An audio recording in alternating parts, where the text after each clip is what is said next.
Hello दोस्तों, नमस्ते, प्रणाम। हमारे यूट्यूब चैनल में आप सभी का स्वागत है। हम आप सबके बीच देवी गीत लेकर आ रहे हैं। अच्छा लगे तो लाइक करना, सब्सक्राइब करना, कमेंट में ज़रूर बताना गीत कैसे लगा। अपनी छोटी बहन को प्यार दुलार आशीर्वाद ज़रूर देना।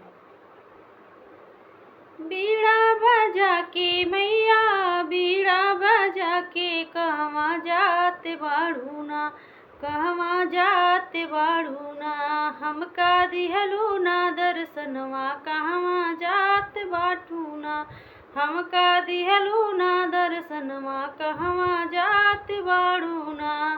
तोहरी दुवरिया मैया ने धन पुकारे, तोहरी दुवरिया मैया आंधा पुकारे, अंधे के नैना देके, अंधे के नैना देके जाते बाड़ू ना, हमका दिहलू ना दर्शनवा, कहवा जाते बाटू ना, हमका दिहलू ना दर्शनवा, कहवा जाते बाड़ू ना।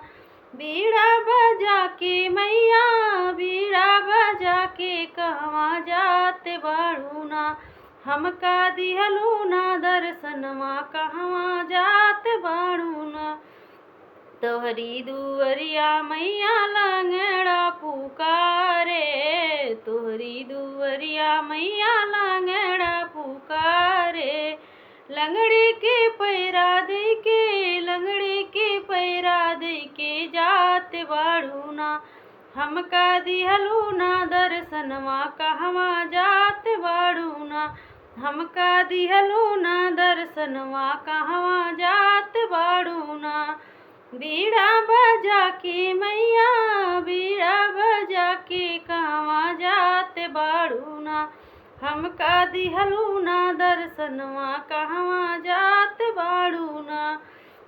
तोहरी दुवरिया मैया बालक पुकारे, तोहरी दुवरिया मैया बालक पुकारे, बालक के विद्या दे के, बालक के विद्या दे के जाते बाड़ू ना, हमका दिहलू ना दर्शनवा, कहवा जाते बाड़ू ना, हमका दिहलू ना दर्शनवा, कहवा जाते बाड़ू ना। बीड़ा बजा के मैया, बीड़ा बजा के कहवा जाते बाड़ू ना, हमका दिहलू ना दर्शनवा, कहवा जाते बाड़ू ना, हमका दिहलू ना दर्शनवा, कहवा जाते बाड़ू ना।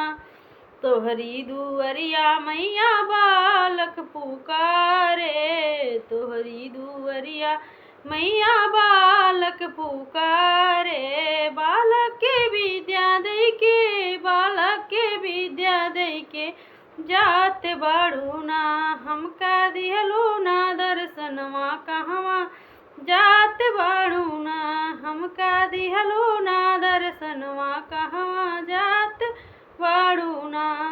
बीड़ा बजा के मैया, बीड़ा बजा के कहवा जाते बाड़ू ना, हमका दिहलू ना दर्शनवा, कहवा जाते बाड़ू ना, हमका दिहलू ना दर्शनवा, कहवा जाते बाड़ू ना।